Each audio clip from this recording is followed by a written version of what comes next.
Okay? Alright, now, next. Analyzing your commitment. Yeah? Here, there's actually no explicit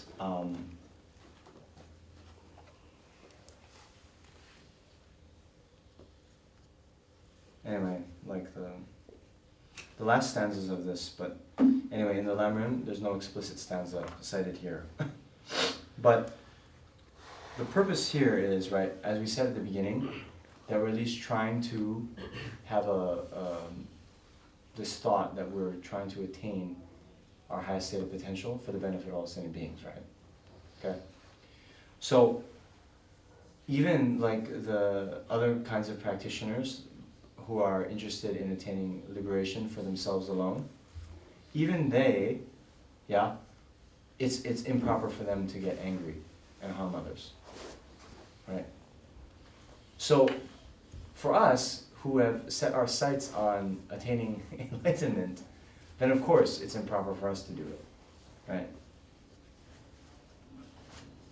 So our commitment, right, as beginning Mahayana practitioners, is that we be the sole source of happiness and benefit for all living beings as vast as space, right? So of course,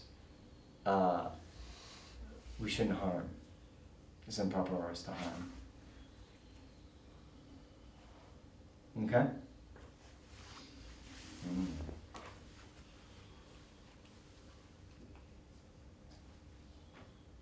Okay, now next, showing that compassion is appropriate.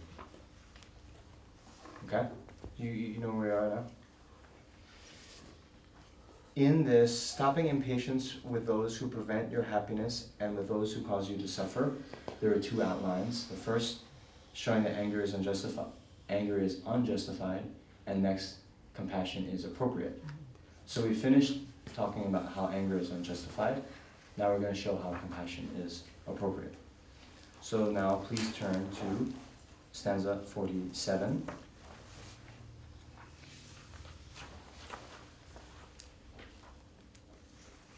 Having been instigated by my own actions, those who cause me harm come into being. If by these actions they should fall into hell, surely isn't it I who am destroying them.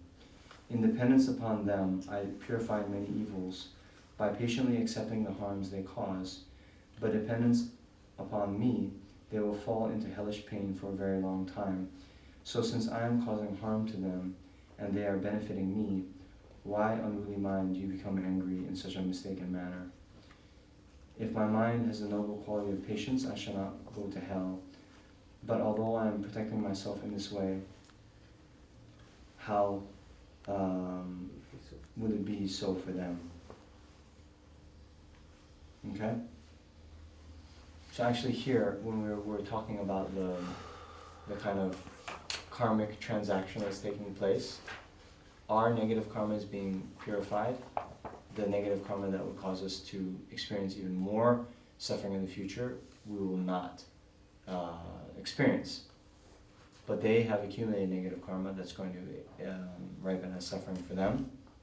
So, compassion being the wish that others be free from suffering is the appropriate way to think about it. Okay?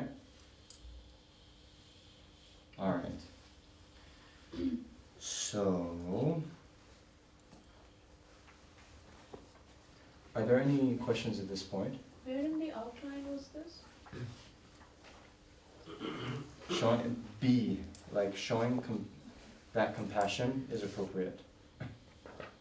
Oh, okay. Since we are talking about the anger, the word here used is not really the patience, the compassion. So why, how this shift? Because we are talking, the whole chapter is on the anger and the patience. Right. So certainly in this, Yeah. from anger we are really moving to the compassion. Right. So I don't know whether this word, compassion,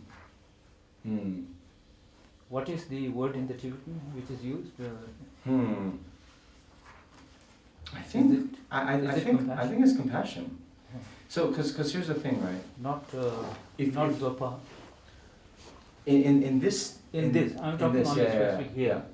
Showing Yeah, that compassion is appropriate. Yeah, compassion. Yeah. Because here's the thing, right? I mean, if we say that love, okay, actually the direct antidote to anger is wishing someone is harmed, right? Yeah. Love is wishing that someone's benefit. Mm. Compassion is wishing that someone be free from suffering. Okay? So in this case, we're just analyzing the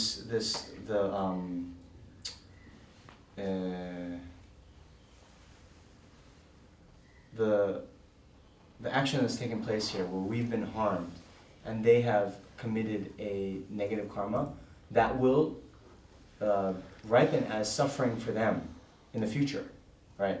So the compassion is that they not experience that suffering, right? Here's what we were saying, right? That basically, because, right, surely isn't it I who am destroying them? Because I have accumulated negative karma in the past, yeah, then that is like a contributory cause for them to be able to harm me now. Yeah. So I'm on one level destroying the other person, because it's only because I have done negative things in the past that now this person's able to harm me. Yeah. So then seeing this is like, oh, I don't want them to experience that harm. Right? That's compassion. Yeah.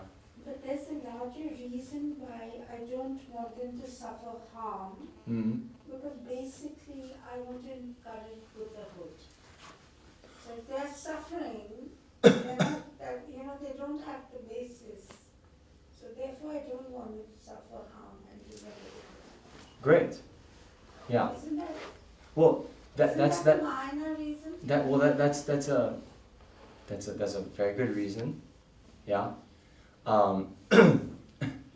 So if your level of mind is such that you can think about that and it arises very easily for you, then great. I mean, coming here for many years. Very nice. Yeah. So that's also there, right?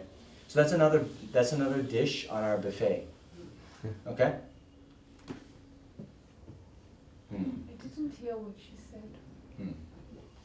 She's saying she has another reason why she doesn't wish for sentient beings to suffer, and that basically is like in the Mahayana, we want all sentient beings to become Buddha, right? So if they're suffering, then that takes them further away. Or if for example they're reborn in the lower realm, in a place where they don't have the opportunity to practice, it's going to lengthen their time. If we are trying to do that, we are not harming the others and we want to bring them to Buddha level. Yeah. Shouldn't they learn? I'm not saying we shouldn't do it, but their learning should come, it should not be externalized, it should come, they should realize it, that this is what I need to do. Yes. And You're not making the Buddha, you just wish them well, you don't want to worsen their suffering by being angry with them. Because the more they suffer, the more it's delayed for them, that's all. You can't make them into Buddha, because we are nowhere near it ourselves. First we have to walk our baby steps towards it. Maybe after a million years. yeah, of course, I agree, totally agree. But then how are they learning out? They're not learning. But if they suffer more, they will have even less of a mind to go to higher things. Okay, now. But my question Yeah. For clarification was very limited, wonderful. Yeah. The chapter in the patient. Yeah. Okay. So antidote to the anger is patience. That is how it is really put. Yeah. Okay. Yeah. Even going by the definition that you have given, Right. there's a kind of Yeah. response. Yeah. So the response and the compassion Yeah. to me seems slightly different. Yeah. And probably Shantideva, if I understand a little bit, Hmm. I think the compassion part he is dealing in some other chapter, like in chapter 8 or maybe. So Yeah. it's only, I'm just trying to understand the linguistic parts. Yeah. I So- mean, showing the, from anger we have seen, Yeah. there's no basis, all this. And then, Right. do we come to the passions or do we come to the compassion? Yeah, okay. Or- So, all right. Good question. But see, this is what I was saying, right? This outline here Yeah, is of the patience chapter of Lamrim Chenmo. that's Okay. right. So we had the showing anger is unjustified. That's correct. So we're stopping impatience with those who prevent our happiness and for those who cause us to suffer. Right? So we show that anger is unjustified, That's okay. and then we show that compassion is appropriate. Mhm. Okay? Now, Lama Tsongkhapa, let me just read what he has in this thing. Okay. And it's very clear that it's talking about compassion, not patience. So he says, contemplate from the depths of your heart. All living beings have been in cyclic existence since beginningless time, and there is not one who has not been my friend and relative, father, mother, etc. Being impermanent, they lose their lives and are miserable due to 3 types of suffering. Crazed by the demon of afflictions, they destroy their own welfare in this and future lives. I must generate compassion for them. How could it be right to get angry or retaliate to their harm? Right? So this actually, it is the whole kind of Mahayana encapsulated right here, where we're thinking, like in the 7-point cause and effect instructions, thinking all beings have been our mother in the past, thinking how kind they've been, thinking how they're lacking happiness and are experiencing suffering, creating the causes for more suffering, all this. So it is kind of the whole like Mahayana encapsulated here. So on one level, because we say that we're trying to be Mahayana practitioners, we need to bring that way of thinking into everything we do, right? But on a very just a basic level, if you have you could say that the direct antidote to anger is love, actually, because both you have the same object of observation, or mikyu, yeah, sentient beings. Anger wishes them harm, love wishes them happiness, right? If I have not misunderstood, I've understood it a little differently, which is that compassion for others becomes a step towards patience. It helps you get the patience. It's one of the emotions. If you go to that, it will help you become more patient, because you will automatically want to get rid of anger. If you have compassion, your anger will go down, and that will cause patience. Yeah. So this is what we're saying. There's It's getting a little No, arguments, there rationalizing and so forth, but Yeah. I'm just making it the points Right. a little different. right. There are many. This is what I'm saying, right? We're trying to develop different tools to deal with our anger, right? And compassion, love are some of them, right? But even what we were talking about before, realizing that the afflictions aren't inherently part of the other person, it doesn't necessarily have to be thinking compassion at that point, but just thinking for example, just analyzing ourselves. Why do I care if people say I have a thin mustache? Thinking that way, it's not even wishing anything about the other person, but even analyzing ourselves, we can develop some level of patience and this resolute feeling, right? Hello, right? Yep. So there are some, that's what we're saying, right? That's why Shantideva is giving us all these different tools. We analyze the harm doer, we analyze ourselves, we analyze the dependent origination of everything, right? So doing all these different techniques, we hopefully can find something that can help us. Of course, from a Mahayana perspective, if we really have love, compassion, bodhicitta, then those will be very more powerful ways to combat the anger. But for us,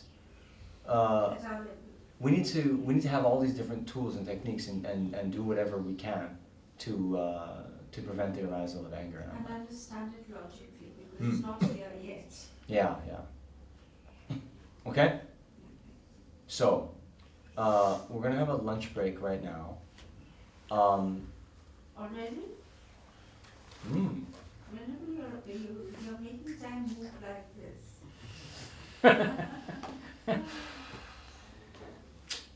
Yeah. So, we're gonna have a lunch break, and then you guys, I want you to get into like little discussion groups. Really what I wanted to do is, at the end of this session, we would do a little bit of meditation. Actually, let's just sit quietly for 3 minutes, and just think about what we've talked about in this session, and maybe kind of go through the outline. You can even kind of do it with your eyes a little bit open. Yeah? Just go through the outline. We've come up until showing that compassion is appropriate.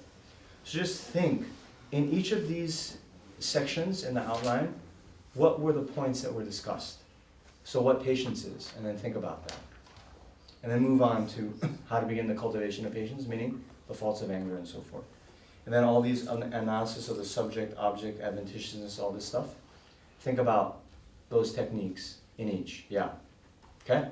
So this is more of like a scanning meditation, but it's good to, this is now we're going to get the wisdom of contemplation. Okay? So just do this for 4 minutes, and then there's lunch. Okay?